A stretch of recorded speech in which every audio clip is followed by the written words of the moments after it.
Hey everyone, thanks for joining. Of course, back here with David. We wanted to go over kind of the 2021 strategy and progress press release that came out the other week. So we'll go into that in a little bit more detail. And of course, I've got some questions written down that I've seen people asking. But first things first, David, how are you?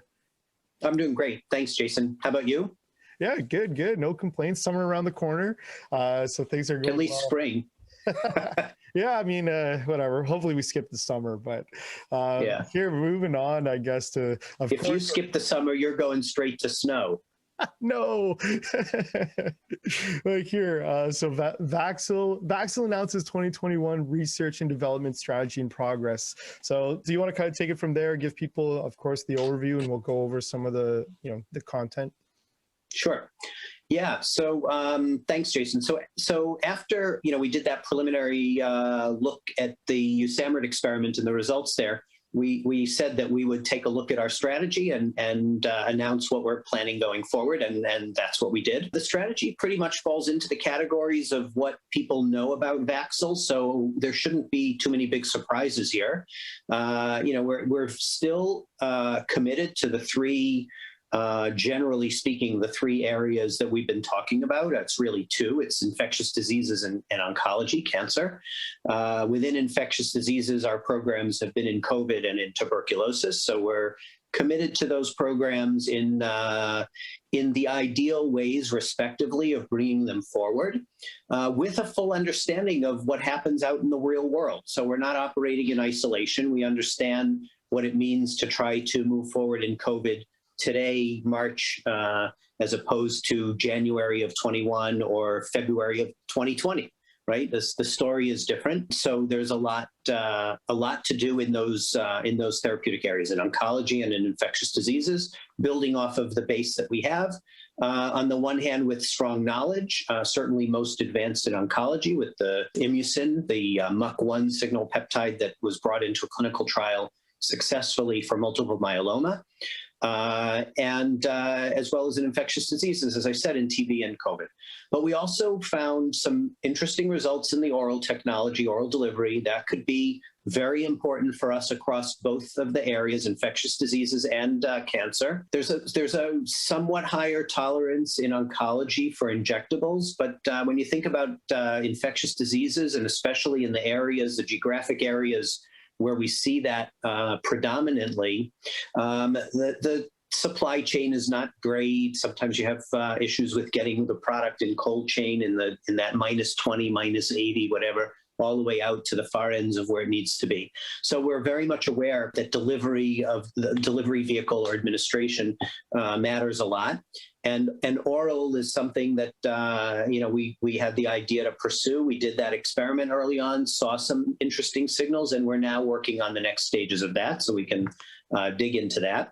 And then I think the other part of what we talked about is that we're going to spend this year getting ready and putting together the various pieces that need to be in order to get to a clinical trial. So those are the three main elements of what we're going to try to deliver on this year. Yeah, awesome. Well, it's a pretty good overview.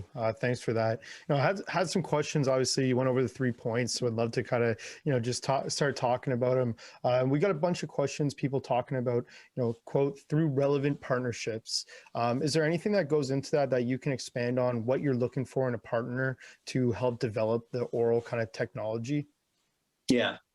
For sure. So partnership is a big part of how we work. And for those of you who've been with Vaxil long enough, you'll know that a lot of what we've done through partnerships. We believe that the ideal way to get things done is to find the experts in a field and work with them and benefit from the knowledge that they have acquired over time. So that's why USAMRIID was a great partner for us for pushing that COVID vaccine forward. Tel Aviv Medical Center in the earlier work on the COVID vaccine, Ben Gurion University in terms of some of the work we're doing on the polymer technology that we own or have licensed. These are places with people of great expertise and knowledge with whom we work well and want to continue to work. So partnership, in my mind, is a great way to get things done. It means we don't have to scale up on certain skills until we actually need to. So it is a good use of our resources on the one hand, and on the other hand, as I said, it really takes advantage of the expertise that's needed. So we'll look for partnerships across every aspect of what we do, and when it makes sense, that's the route we'll take. There are different kinds of partnerships. There are partnerships where you find that expertise and pay for it. There are some where you can get grants. There are various kinds of grant-giving organizations, from private to public. And then, of course, the funds that we have in the bank. So we try to use our funds in the most expeditious way and make them last as long as possible. Clinical trials are expensive, so that's a whole different ballgame and always will be. But in terms of the preclinical work, we feel that the optimal way of working is through these different kinds of partnerships. We'll aim to get the work done as best as possible in those ways. Some of the work we do ourselves because that's just the most efficient way to do it, and we don't need expertise. So if we're repeating an experiment to try to make sure that it was done right. Oral is a good example where we will look to do both. So some of the work that we've already started on is work that we'll do ourselves. And that will aim to prove to ourselves that we can do something with an oral delivery, and there are a variety of oral delivery mechanisms that are possible. And we'll play around with different aspects in order to optimize that. And then at the same time, try to find the right kind of partner that has an oral technology that can work best in combination with what signal peptides do. So not every oral or every delivery platform, there are patches and different kinds of needle, microneedle, and so on. Not every platform works well with our technology or signal peptides. Yeah. So we will look carefully for the right kind of partnerships there. Well, thanks for going into more detail. I know kind of leading into other questions, I think you absolutely crushed the partnership one. People talking about clinical trials. So, I know we were both talking, we both got a message. Of course, someone said, oh, was that a spelling mistake? Do you really mean next year? So here, I'll leave that with you. Sure. Yeah. So look, I mean, preparing for a clinical trial at any given time, it's going to take time to do it, right? If you haven't started, then you're not ready, and you won't be ready until you complete what is required by regulatory authorities. So that requires resources, and then looking for the best way to dedicate the resources is part of what I was talking about earlier. So if we can get the right kinds of partnerships where we don't have to spend money ourselves, either because we get expertise or we even get funding for things, we'll always look broadly at the various options we have and choose the best one amongst what's available, right? If we go after certain things and we don't secure a certain type of partnership, we'll move on to the next type. We'll keep looking and keep going. And so even after, let's say I feel like we've exhausted all options in certain things, it's not that I don't keep looking. I just start working in a different way. And then, in parallel, things come up and we pursue everything opportunistically in parallel as to the strategic pursuit of those partnerships. Someone here asked, what is the process of to design and conduct a formulation experiment? So that depends on what you're trying to achieve and which type of formulation, but the design of the experiment, the process there is we will reach out to the experts in the field of the formulation that we're looking at. So let's say if it's one of our signal peptides as an injectable, we'll look for people and companies that have expertise in dealing with extremely hydrophobic entities or moieties. These are products like signal peptides, ours, that don't like water. And something that doesn't like water is very difficult to formulate. That's part of the advantage in signal peptides, but it's at the same time makes it harder to do the formulation work. It's one of the reasons why an oral formulation would be a game changer for us. If we manage to secure a reliable oral formulation for signal peptides, it solves lots of problems for us. We've solved them in other ways in the past, but that would solve them in straightforward ways. Cool. So that's the approach that we take. We look for the best people who can help us solve. And so if it's an injectable, it's dealing with the hydrophobicity usually. That's the toughest nut to crack. Certainly somebody that knows how to work with peptides. And on the oral side, as I mentioned before, we're looking for experts that know how to do oral formulation. So that could be individuals, people, it could be academics in university, companies that already have some proven oral technology, or at least are far along that process. That's the general approach we take. Cool. Thanks for the answer. Here, I got an interesting, not so much a question, but just kind of, a comment. Would love your insight.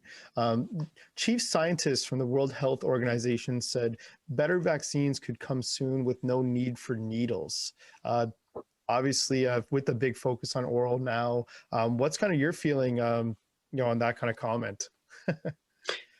Look, I think there have been a lot of statements made in the last few weeks about the need for vaccines. So roughly speaking, aside from some of the sort of periphery, there are two vaccines on the market today, right? There's Pfizer's and Moderna's. Maybe there'll be AstraZeneca. Some places have it, some don't. There's some controversy these days over it.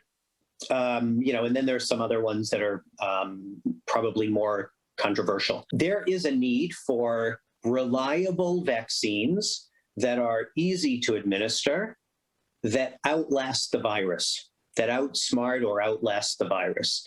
And that's why we remain relevant in COVID. So it's clear that Pfizer and Moderna have done a phenomenal job of delivering a vaccine beyond people's expectations. Some people worry about the risks and so on, but there are hundreds of millions of doses administered, and clearly at this point there's no short-term risk in those.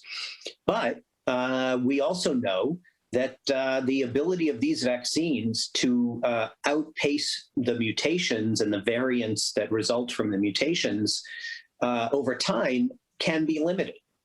So Moderna and Pfizer, I think, have already said they're developing sort of the next vaccine.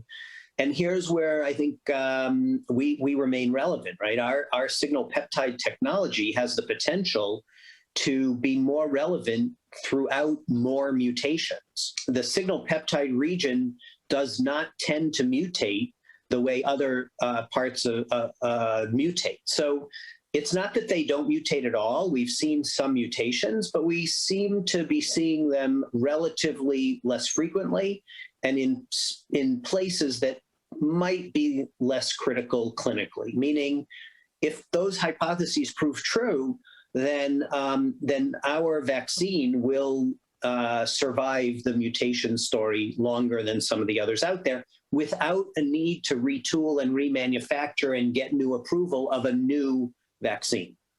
And that would be a big differentiator for us. So if COVID is around to stay, it's not going away, and if there is going to be something like an annual, and if we can prove that ours might not need the annual boost or alteration, we're a different kind of vaccine.